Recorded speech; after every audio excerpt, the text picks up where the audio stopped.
And that was a turning point for me, which just made me just a cold killing machine.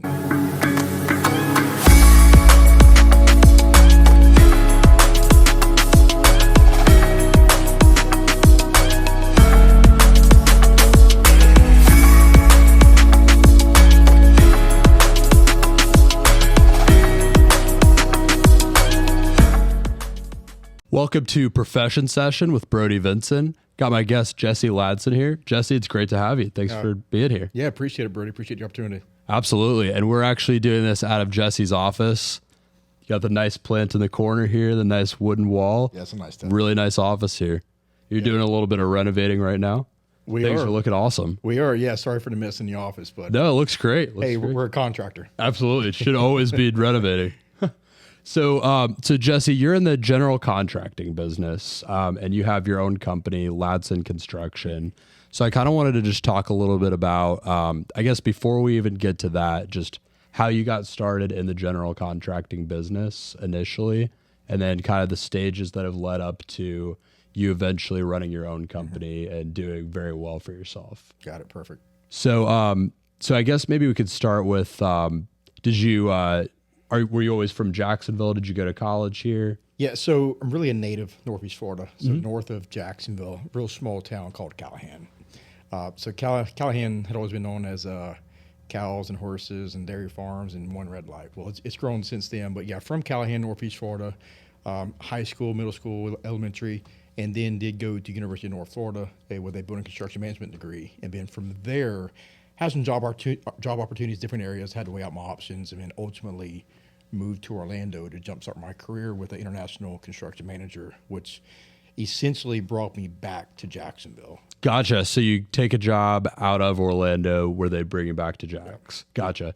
I'm actually, I don't know if you knew this, I actually went to UCF in Orlando. I'm based out of Orlando now, so I'm very familiar with the area. You're a Knight. I'm a Knight. Go Knights. Yeah. National champions. Don't get started. I'm one of those, unfortunately. But yeah, that's cool. So I'm from Jacksonville as well. I mean, same kind of general area. So it's kind of cool to hear that connection of Orlando and Jacksonville. So, so you graduate from UNF, you start this new job, and what was that company? So the first company I was with was Turner Construction. Construction. Yeah. Okay. So some people don't know, but Turner is a massive name. In Absolutely. Industry. They're ranked among the top 3 or top 5 CMs of the world. Not even here in the U.S., but of the world. So I think back then, the annual revenue was around $9 billion. Is what they were at then. So not sure where they are now with the ENR, which is the Engineer News Record. Okay. But they're still up there. And then was with Turner for about maybe 4 or 5 years, and ultimately just had another opportunity. That opportunity was to get back to Jacksonville after speaking with my wife. We knew we didn't want to raise a family in Orlando. It wasn't us. And our family was back home and had some opportunities, and ultimately we just decided to pursue an opportunity which led us back to Jacksonville. Now, I did have to commit with that company, which is Gilbane Building Company. Phenomenal company, friends with them till this day. And I was with them for about maybe another 4 years. Okay. 3-4 years with them. Did a lot of work throughout the state of Florida, southern Georgia, and work ranged from Duval County Public Schools, Osceola County Public Schools, fire stations, medical work, Disney work. I did it all. And ultimately, the corporate world just kind of ate at me a little bit. And I had to make a decision on what I wanted to do. And ultimately, I was a licensed contractor, just doing some side work on the side as some supplemental income for the family. Gotcha. Okay. And so it really made that decision a little easier. It was scary. It was real scary, going from a really comfortable paying job and a bright future to the uncertainty of making zero. Yep. That's essentially what happened. And it all riding on you, right? All riding. I remember waking up in the house and going into my home office and having my daughter at the time, who was maybe a year old, sitting on my lap. I've got no shirt on, drinking coffee, and just pounding away on the keyboard. So that's how it all started. That's what it looks like sometimes. Yeah. So kind of taking a step back to those couple positions at Turner and Gilbane. What did your positions at those companies look like kind of over the years? Just like a quick view of that. So a quick view. When I graduated college, I was a very entry-level individual. And, and I'll say this, when I started with Turner, I was not the highest caliber individual. I was a very much on the low end, and I felt that way. My confidence was not there, and I'd sit in the room with these kids that graduated from UF and USF and Georgia. I mean, Alabama was another one, Auburn, and I'm just this guy from Jacksonville who graduated from a public college. Yep. And it was very uncomfortable, and I knew I just could not compete with these guys. So, because UNF was a public college at that time. It was. Okay, since has become a university. Correct. Gotcha. Yeah. So I went through the whole public side of things when I came up. So I wasn't exposed to what they were. So I felt on a lower level. But starting with Turner, I was a project engineer, which is an entry level position. Paper pusher is what we call it nowadays. I was a fancy title for a paper pusher. Paper pusher for about 2 years, and I was never ever the rock star on the team. I was always the guy that got the leftovers, and if there was a guy to get fired, it was probably going to be me. But one thing I had that others didn't was I just kept working. Yep. My work ethic, I could outwork anyone, but I didn't have the knowledge or the capacity at that point. Where do you think that work ethic came from? Man, I look back and, my parents got divorced at a really young age. And so, I remember waking up and parents fighting, dishes being thrown. So I was kind of exposed to just some tough stuff growing up. Just volatility in general. Yeah. So it really made my blood a bit thicker. But I think what really was the turning point for me was my senior year of high school, maybe been junior. I had lost my brother and my grandfather. My grandfather was like my father at the time, and my older brother was such an idol. So he was he was going to Ohio State University, full ride scholarship to be air traffic controller, certified pilot, certified skydiver, all before 18. And so when he passed, it kind of just felt this weight. Yeah. Like, hey, you need to change the path you're going down, change your trajectory on life. And that was a turning point for me, which just made me just kind of take off. Just a cold killing machine. Wow. Do you think that part of it was he was almost like a kind of a father figure in a way? And it was, yeah. You kind of felt that layer of security having him in place. 100%. I lost my father last year, and I can relate to that a lot. There's something that just kind of snaps, and you're just like, without that there, you are the guy. So I know what that feels like to an extent.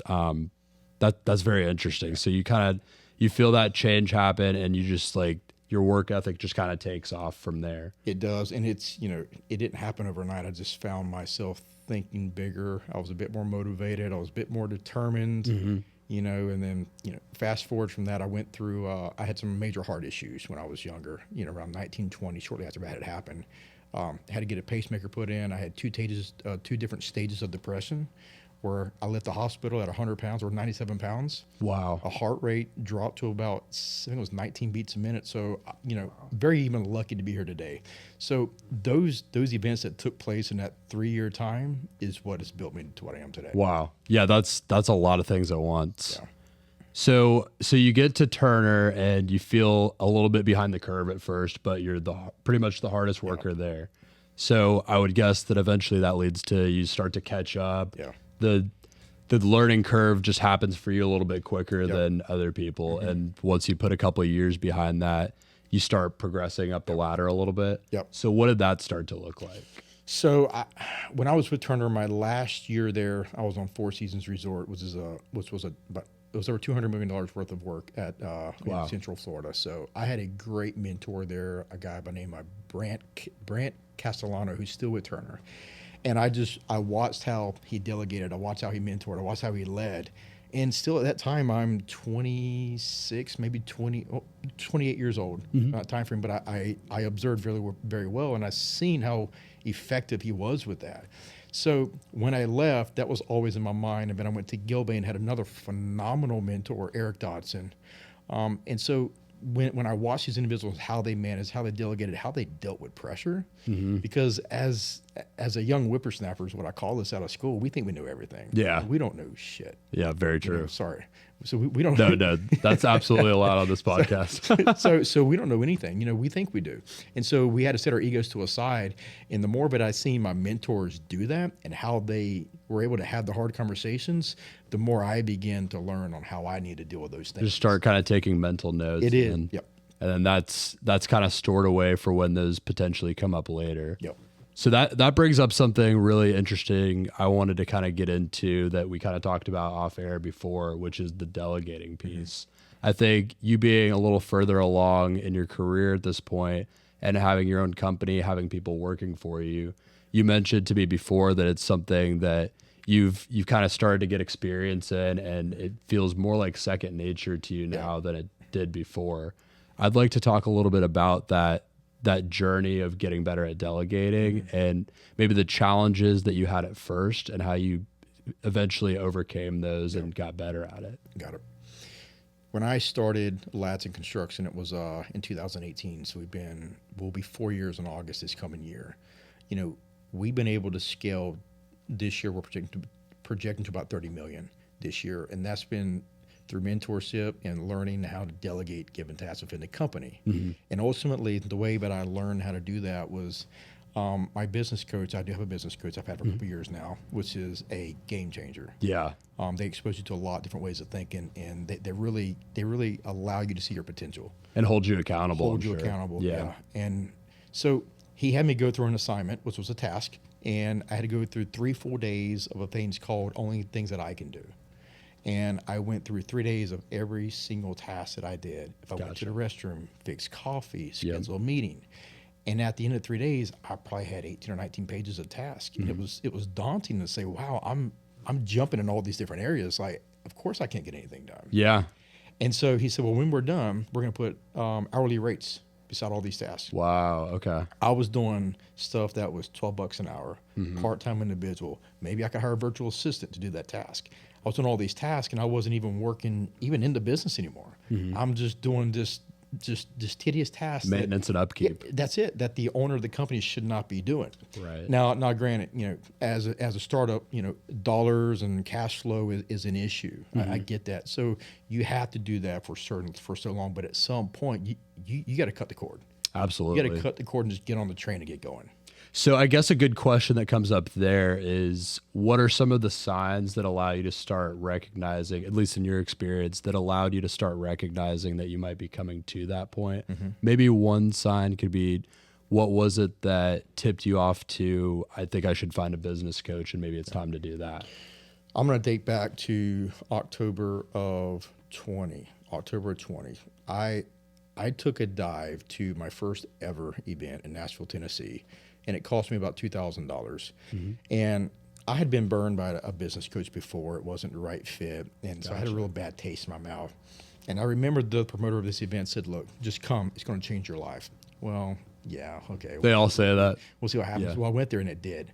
It wasn't even through him, but I met a gentleman there, Michael Burt, who is Coach Burt, who a lot of people refer to him as.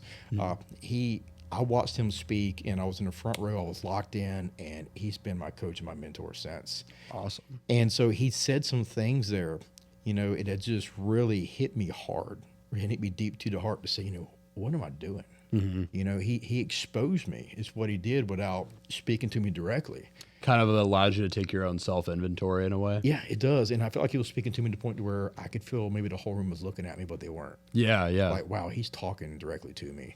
And so, you know, ever since then, you know, Coach Burt, he's you know, full transparency, we paid him about over $150,000 since then, just to coach us through the process. Yeah. But prior to that, we were doing $3.8 million.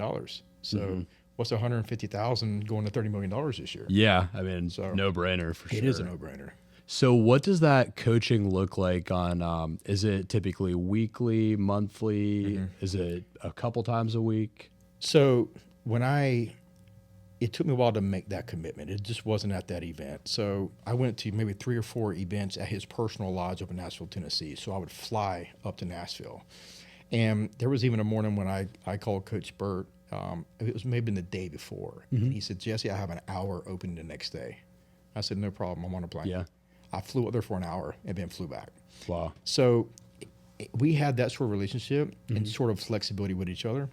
But then going into the following year is when I made the true hardcore commitment, lump sum value per year. Yep. And that was a fat dollar amount. Yeah. And at that point, I was in a real private group of 4 other individuals, or 3, excuse me, that were paying the same amount of money that all wanted to really just take their potential to the next level. So we were going to all these cool places once a quarter. I could call him any point of the day. I could fly to Nashville any point I wanted to. So he was there for me when I needed him. So is that group at that point, is it other general contractors, or is it kind of all different industries, but the focus is all business leadership? So great question. I was the only general contractor in it. Okay, cool. We had a tax individual who's, I think he had 6 or 7 different tax agencies. Phenomenal guy. We had a window contractor who had a vision of doing $200 million. Wow. So, it was pretty cool to kind of watch him on what his plan was. But we'd sit in these private, intimate settings to say, well, how are you going to do that? And so we were able to learn a lot through like that. We had a guy who had also sold all these franchises and just had tens of millions of dollars that he didn't know what to do with. Wow. Okay. And then we had a guy in the solar industry. Very cool. So you get experience from a lot of other industries and maybe some takeaways of things that you might not have even thought of probably that kind of transfer to what you're doing. Yep. So so now that you are kind of committed, you've made the commitment and you're getting that coaching, what does that look like? Is that kind of flying up to see him a certain amount of times? Yeah. So I put a lot of legwork into the coaching last year to really build a foundation. So I've been implementing a lot of that probably the past 9 to 10 months, if I had to say. So I still feel like I'm implementing the things that I've learned, but there's maintenance that goes with that. So I see him next week in Seaside. I'm there for 3 days. Okay. And when it comes to the coach, he coaches me in different aspects in life. Next week is a couples retreat. My wife is going with me. So he's, his wife lives with what she calls a monster. Well, and a monster is someone who just has a crazy obsession with doing some crazy things in life. Yep. Well, my wife wants to see, well, how is he living with a monster? I live with a monster. Yeah. So yeah, we're going to be there for the next 3 days, the 28th of next week. And then ultimately you've got couples that are in the same type of situation as we are, that are trying to learn how do we really bounce off of each other? How do we both get into an alignment with each other? So it's when you're meeting with them, it's like focusing on a specific area of your life and really just drilling deep into that, figuring out what are the challenges, how do we overcome them, that kind of thing, creating a plan. One example of that, I'll date back to West Palm, October last year. The strategy and topic there was how to build your can't wait wealth strategy. So what are we doing today to build our wealth strategy? And it really can't wait. So is it through real estate? Is it crypto? Is it stocks and bonds? What is it? So it's cool because we sat around this room as like a little mastermind and we're hearing what everyone's doing today on their wealth strategy. Gotcha. And so since then, we've been able to create a very comfortable amount of passive income just from that meeting. That's awesome. Yeah. What was the first step from that meeting? Like once you came out of that whole thing, what was your first kind of action step for that? I did a refi on my house. Wow. Okay. I did a cash out refi on my house, and we pulled out about $90,000 worth of equity. Wow. I think at that time we had close to $300,000 in equity on that house. We pulled out a little bit and just started buying property. Very cool. Yeah. Okay. So just diversifying within the real estate that you already have. And we already had some crypto. We already got stocks and bonds. We've already got retirement. We now we're looking at new property for light industrial use. So it opened us up to what we should be doing, because if we're just dependent on our job is our job. Our job is to support where we're headed, and our job is to support the legacy that I want to leave behind. Absolutely. And I can't retire just based on one company. Yeah, I mean, they say that the average billionaire has at least 7 streams of passive income at all times. That's so true. That's it's so true. Definitely important. What has getting deeper into the real estate passive income territory looked like for you? What are some of the challenges there? The challenges, I would just say, where the market is right now. Yeah, things are so outrageously high. Absolutely. But then you are only going to get what it's worth, right? You're only going to get what someone thinks it's worth, is what I should say. An example, we're dealing with a client right now who bought a old furniture store. He bought it for $2.4 million. It was appraised at 1.7. He says, look, I paid for what I felt like it was worth. Yeah. And that's the market we're in. Exactly. When we bought our first real estate property, it was down in Volcano Beach. We spent $450,000 for the house, put another $100,000 into it. A week later, neighbor puts her house up for sale at 1.3. So we knew we were always sitting on a shit ton of equity on this house, but we're going to hold on to it. Just let it ride, But by the time we turn around and sell it, we got to buy something else. Yeah. But the strangest thing for me about commercial real estate, and I'm still completely new to it because I don't do that full time. So this is all commercial real estate for the most part? Yeah, for the most part, that's what we're getting in more to. The example I just gave you was our first Airbnb property. Okay, cool. Which creates right now, I would say, a monthly passive income of about $15,000. So I have a quick question on that because this is something I've always wondered. It's something I foresee myself potentially getting into at some point is the Airbnb rental. Mm-hmm.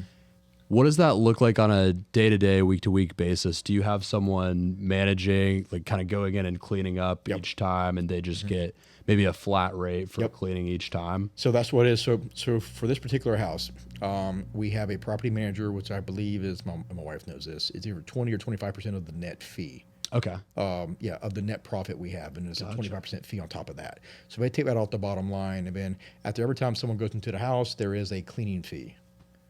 Gotcha. Yep. Okay.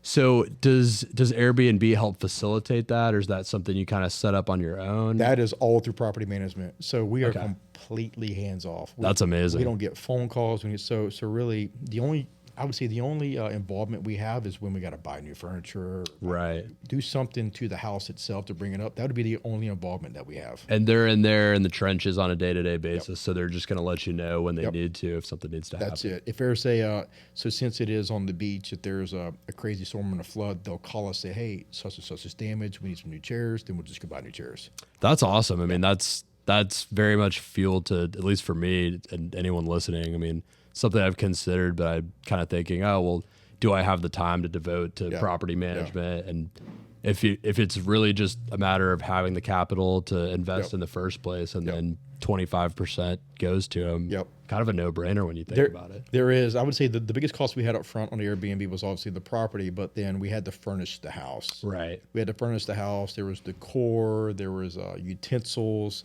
There was probably $8,000 or $10,000 there that we just had to come straight out of our pocket. What would you say the timeline looked like for recouping that initial? Well, maybe not the property investment. That's going to be a longer time, obviously, but maybe the specifically the furnishing. It's going to depend on how much you put into it and where the location is. Right. So on average, we get about $450 a night on average. That's pretty good. Yeah, it is for this house here, and it's in a very high demand area.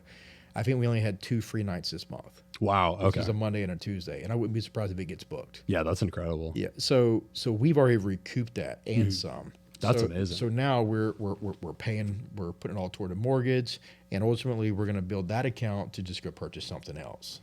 So on a kind of another note adjacent to that, what portion of your week would you say, and this can kind of apply to everything that you have going, what percentage of your kind of work week would you say you devote to the property, not the property management, but the managing the properties that you do have, looking for new ones, kind of fielding questions about that? So I don't spend a lot of time on it because I utilize the network that I'm in. Gotcha. So being in the contracting space, we do a lot with brokers. I got a lot of friends and a lot of pals in the industry. There you go. And if it makes sense for them to find a property and we just partner on the deal together, then I can keep my time where it needs to be spent, and he's the expert in the field or she's the expert in the field. Let them find the property, work the deal, and ultimately we can just work on the capital and the offer on the back end.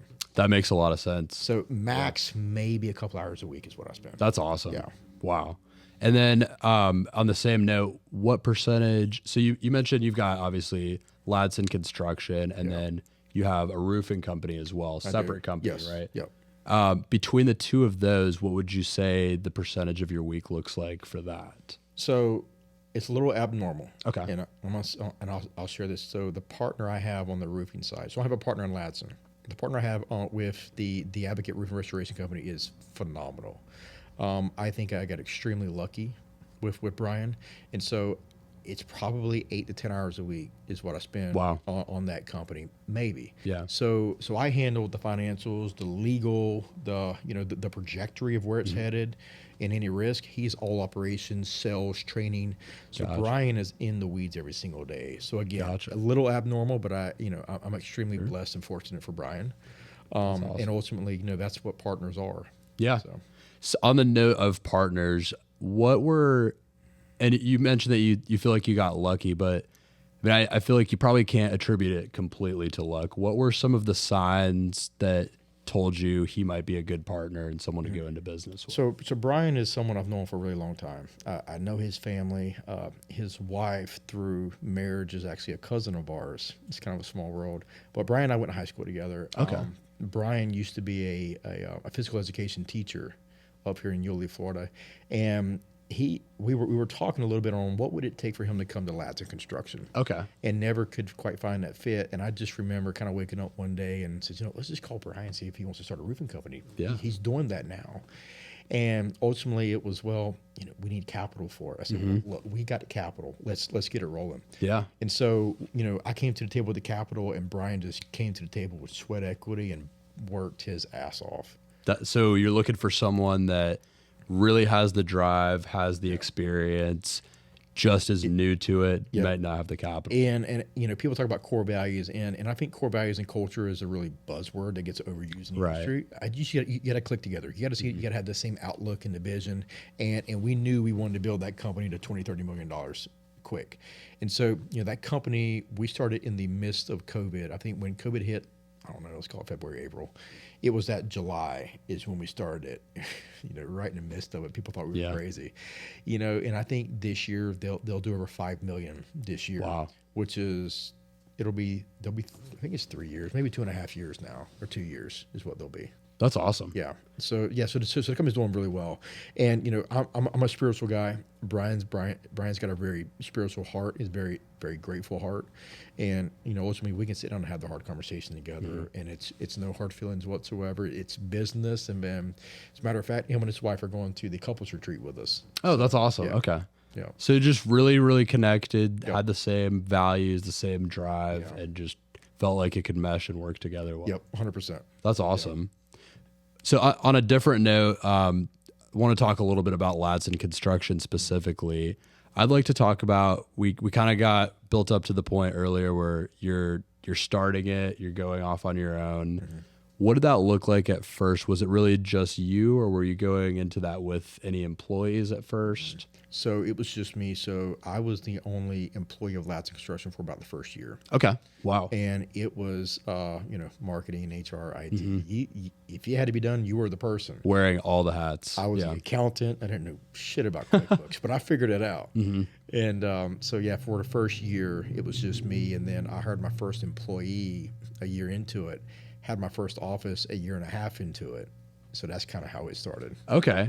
Yep. So one thing we talked about earlier is how it could be very challenging to delegate. On the same kind of an adjacent note, actually, I feel like a big difficulty is knowing when to bring on a new employee. Yep.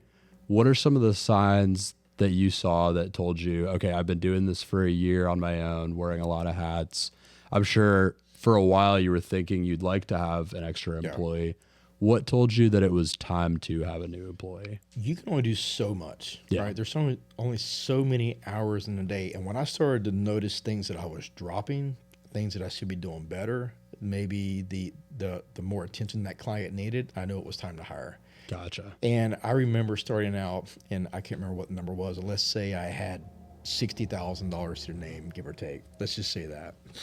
I'm looking at an employee, and I'm thinking, well, wow, an employee's going to cost me $80,000, $90,000 a year after mileage and taxes and et cetera.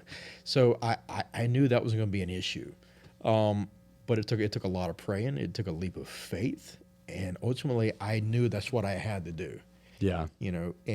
That's been 2 years since that first hire, and we've got close to 14 now. Wow. So now it's, when I see there's a need, I hire, and I might be a little heavy on staffing, but there's needs for them. Right. And so all that does is that motivates me to go out and chase more work. So it's really important to understand your burn rate, your staffing, your insurances, because when I underestimated getting into the business, I underestimated everything that a business costs. Yeah. Now we own the building. It's property insurance. It's automobile insurance. It's 401ks.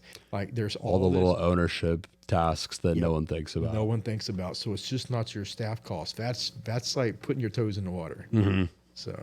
So once you kind of take that leap of faith, then you've realized, okay, I could do this. I can manage someone. I can afford it. I can make it work. Yeah. And what do like the next couple hires look like? Is it is that first employee starting to manage those people, or is it more like you're managing a team? So my first employee was a project superintendent. Okay. So in construction, you typically have a project superintendent and a project manager and the owner. And as you grow, you start to fill out these departments. So the first hire was a project superintendent. Second hire was a project superintendent. And then I knew I was doing too much project management. Gotcha. Now, this was the hardest part for me because I had been on project management for years with Turner and Gilbane. So you're used to doing it. It was used to doing it. So I went through a really hard time mentally on how do I overcome the thought process of being a project manager? Because I'm doing everything. This goes back to your question on how do you delegate? Yeah.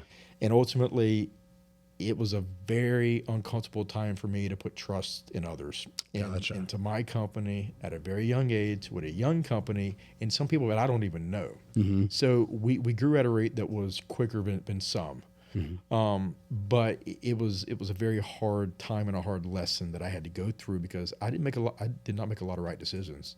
I made a lot of costly decisions, but ultimately, that's what kind of led us to where we are today. Yeah, I mean, I feel like you have to make some costly and some incorrect decisions before you make the cost effective and correct decisions. You've got to learn what kind of game you're playing before you can play it right. Absolutely. And one thing I will say when it comes down to mentors and business coaches, they'll be the first one to tell you, you're doing too much, you need help, you need to hire. That's and good. I'm telling you, when you get 3 or 4 people that tell you that, you might want to listen. Yeah. You might want to listen to somebody because they've probably been around the block once or twice. And now, when I mentor other businesses or contractors and they come to me, I say the first thing, look, you need an estimator. Yeah. Well, I can't afford it. Yeah, you can. You just don't want to pay it. Yeah. Even though he wants $100,000 a year, what is he really making per week? Let's say it's $2,000 a week. You can't float $2,000 a week for the next 3 to 4 months while you win work. If you can't do that, then something's going on within the business. If I've learned anything over the last couple of years, the biggest competitor is the person that I see every morning in the mirror. It's myself. And if I can beat him every single day, then I'm on the right track. So that kind of segues really well into a question I was about to ask, which is, you talked a lot about having to really examine your time and how it's being spent a lot. What are some of the questions that you ask yourself on a regular basis that allow you to get very critical with your time and how you're spending it and how you might want to change things? If I look at when I go home at the end of the day and if I look at my day and I say, was I productive or was I just busy? Yeah. That's a hard question to ask yourself. And if my answer to myself is I was more busy than I was productive that day, I was working in the business and not on next opportunities, I start to think about payroll. I start thinking about the insurance. I start thinking about the $4,000 a month payment for the building. And I start thinking, what in the hell did I do today to help that situation? Yeah. And if I spent the day answering emails or cleaning my inboxes because I can't send out any more emails because I'm maxed out, that's not what I should be doing. But if I realized that I did do that and it didn't advance anyone else in this company, that's an issue. Gotcha. I really like that. So kind of switching gears here, thinking about the future, what are some of the things that you want to see in the next couple of years? I mean, you've obviously gone through a remarkable amount of growth in the last 3, now 4th year. What are some of the things that you want to see out of the company and are kind of working on right now in the next year, next 2 years? So one of the big things that we did here recently, and actually it was just this week, we hired our first ever controller, which is a higher level individual than typical accountant. Like a financial controller? Yes, yeah. Okay. That was a big move for us, and it was always a goal. So, over the next couple of years, I'd like to see us get to about $50 million. That's my goal in the next couple of years. Nice. We are working, and I can't expose it right now, but we are working on a very large transaction right now that could take us to about $60 million. Wow. That's exciting. Within the next year. So that could happen in the very near future, and we're tracking toward that. That's awesome. We're doing that not for the sake of myself, but opportunities for everyone in the company. And ultimately, we're going to be able to serve our clients on a statewide level rather than just local. That's awesome. Right now, it's mostly local, kind of in the Northeast Florida. It is. We, based on, going back to referrals and the clients, a lot of our clients are repeat clients. And if it's not repeat, it's within their circle. We've got work happening in Fort Lauderdale, Fort Myers, Miramar, which is Miami. Miami-Dade, Jacksonville. We're looking at stuff north of Orlando. So, we do go south, but it's not just for any client. Not at this stage. So with that, expanding beyond the repeat business and the immediate networks, I I would assume and guess that there's a lot of marketing efforts that come with that. Yep. What are some of those marketing efforts starting to look like? I'll say, I think, man, marketing is so important, but branding is too. And they're two different things. Right. You know, I would say when it comes to the company and marketing, it's being really selective on the industries that you go after. Learn the individuals, learn the decision makers. And typically it's not the CEO of the company. A lot of people think the CEO is making the decisions. They're not making the everyday decisions. They're making a high level corporate decisions for the health of the company and where the company is headed. So the trajectory. Typically it's not the CEOs.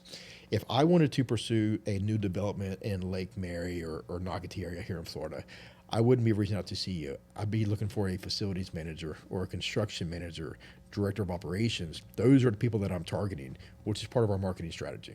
Interesting. So we've got to be really selective about who we target, how we target, how are we connecting the dots. And this is my strength, is when we're identifying a new market and how do we market to that individual. Yeah. And breaking the ice, you got to be very sensitive to with certain companies. And you got to learn about the company. You can't just go in there full force and blow the doors open and say, hey, we're here. You can't do that. It's a major turnoff in the world of development and construction. You've got to gain their trust. You've got to have a high level of integrity and be very transparent in what you do with them. So, I mean, really just getting in there, like feeling out the company, learning what they're all about, and approaching them in a way where they know that you're about the same things that they are. Yeah. One of the things that I like to do is when I find who that key person is, utilize your network for it. Yeah. I'm pursuing a new group as of this morning, and I won't say the name, but I knew someone who may have known someone in the group, and I called the individual right off the bat. He arranged the introduction. That's perfect. And so when there's a level of credibility through an existing relationship with that person, that gives you a leg up. Absolutely. That gives you opportunity not just to break the ice, you just push right through it at that point. Yeah. If you have a credibility that makes the introduction to get you in that foot in the door, you're in. Yeah. I mean, it makes a lot of sense. Yep. I want to touch a little deeper on something you said that had surprised me about it not being the CEO that you're reaching out to. Was that something that you put together just through your experience in the industry before, or was that something you had to kind of learn by trial by fire? It was trial by fire, and I'll retract a little bit of that because it does. The size of the firm you're pursuing does matter. Right. Okay. If I wanted to pursue a Baptist hospital, I'm not going to the CEO. I'm going to a facility manager or a construction manager or their division for procurement services. That's who I'm going through. And at some point, we're going to be at that point to where I'm not the one reaching out. I'll have a director of operations who's pursuing that, or a pre-construction manager, or business development manager. They're going to be the individual reaching out. And so it's important for them to establish these relationships with like individuals and like positions of what they're pursuing, not myself. It will be important for me to establish a relationship with the CEO, but we're not going to talk about next bid opportunities. Through relationships, it's going to happen organically where they say, look, we're building a new hospital. Yeah. You know, I'd love for your team to connect with my team, or have John connect with Susie in the office. Yeah. You know, that's how that stuff happens. How do you foresee yourself finding that right person when that time comes, that vice president of operations or whatever that position ends up being for you? I always want to grow internally before I reach out externally. I like that. And if I don't have the right person internally, we're going to utilize the network we have internally. Gotcha. And what I have learned, and we have tried recruiters, we have tried them time and time again, it has never worked out for us. Really? Never. And recruiters are expensive. Yeah, you know, absolutely. They're $20,000-$25,000 a pop for the employee, and you got to make that decision if the employee works within the first 60, 90 days. If not, you're out. Right. So every employee we've had through a recruiter has not worked for us. What has worked is when we utilize the current staff that we have. We hire them for a reason. We hire them because they fit the mold. We hire them because they have a great outlook. If they typically recommend someone, that person is the person we're going after, and that person lasts. Gotcha. What I'm not a fan of, I don't like recruiting or people for our competitors. I got a lot of respect for our competitors. Some people do it to us every day, and that's their choice. Yeah. I don't have that type of heart, or I would say I don't have that dignity to reach out to my competitor and hire their project manager. I'm not going to do it. I build friendships and partnerships with our competitors, and I want to keep it that way. And I want to remain authentic in what we do. So if that means reaching out to someone through a network in Orlando or Miami, or paying to relocate someone, that's what I'll do. Okay. I like that. Yeah. And I feel like there's something kind of in between the lines there that got skipped over and that you don't go after people with a competitor, because if you do go after someone that's with a competitor and they come to you, you're always going to kind of know in the back of your mind that for that person, it's not really about growing in a company and expanding. It's about what's the next best opportunity out there. Yeah. And It is. you're not going to necessarily be able to know that person wants to stick with you. Yeah, and it's tough, right? Because I mean, we're all chasing opportunities, and there's so many opportunities that I want to chase when I know my, when I say competitors, we're all friends in the area, and sometimes I won't even compete because there's certain individuals on there, and I want to. That friendship to me is more important than a job. I like that abundance mentality. Abundance, and that's what just gave me chills. That's why I want to live my life. That's how I want to run my business. And I don't want to jeopardize a friendship. Walk into a room and it's awkward. I don't want to jeopardize that just for a project that's worth a few $100,000. That's a fantastic outlook to have. So we've kind of caught up to where you're at now, where you're looking forward. I would like to ask kind of just a general question here. For someone starting out in the general contracting industry, what are maybe a couple of the huge things that you wish you would have done a little bit differently getting into the space? And how would you instruct someone to do those things differently if you could look back? I would say get a mentor as soon as you can. Get someone who has done it and listen to them. Mm-hmm. Don't take it with a grain of salt. Like, truly listen and embrace what a mentor has to say. Yeah. And I'm so thankful for the people that I get to work with that listen to that. And I've been able to see them add millions of dollars to not their bottom line, but more or less their revenue bottom line.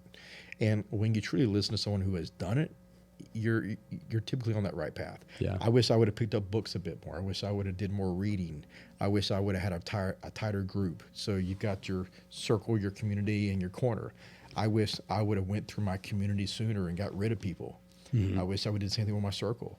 And sometimes getting rid of the hardest person, like I got rid of my father, a few years ago. It was a life-changing experience for me, and it elevated my entire outlook on life, which ultimately created the atmosphere that we have here in the office.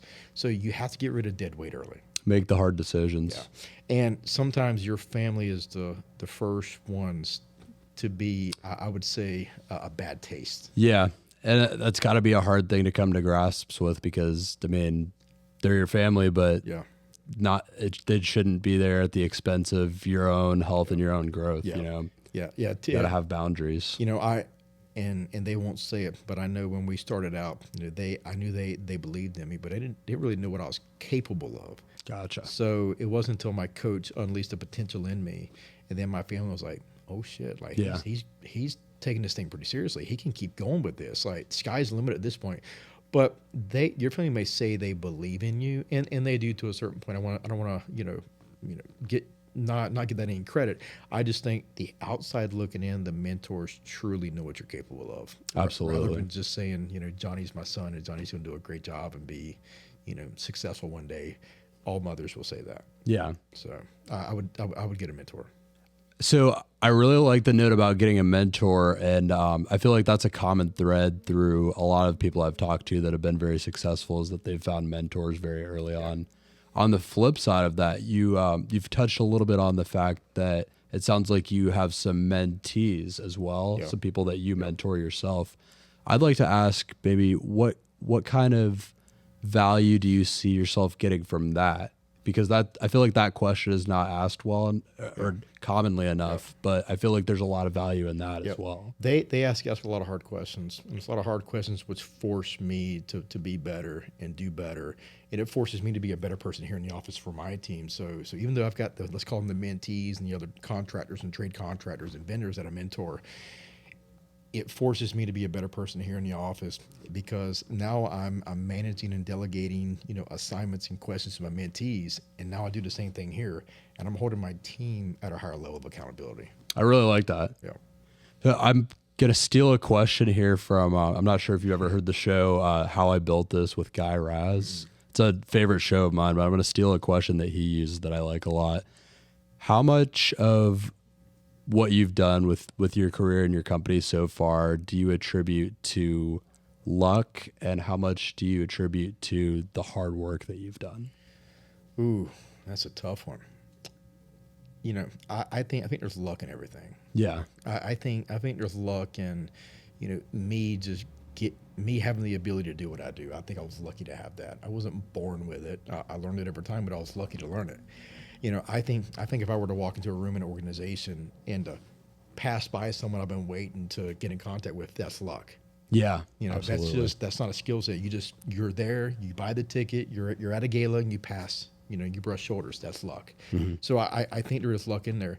But I'm going to tell you this. I mean, luck, what is not luck is working from 6 a.m. to 9 p.m. Yeah. What is not luck is sacrificing my daughter's soccer practice. What is not luck is buying a building, just under $1 million that took nothing but sweat, hard-earned time, and just weekends and nights to get.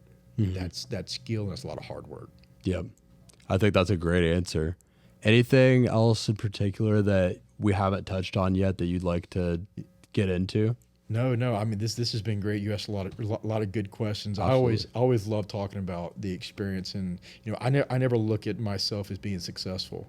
I don't look at this as a $30 million company. I don't. Well, that's interesting because I feel like that's always going to keep you on your toes if you don't feel like you're successful yet. Yep. Yeah, and it's very important for me to stay humble and fierce in what I do, and my biggest fear in life is, my daughter look up to me and say, well, Daddy never gave it his all, or, Daddy could have done so much more. Why did Daddy stop at 20 million? I don't want to be asked that question when she's 14. Yeah. I want to lead the legacy, and I want her to be able to go to high school and say, look, my dad's got a $500 million company. My dad's doing $100 million.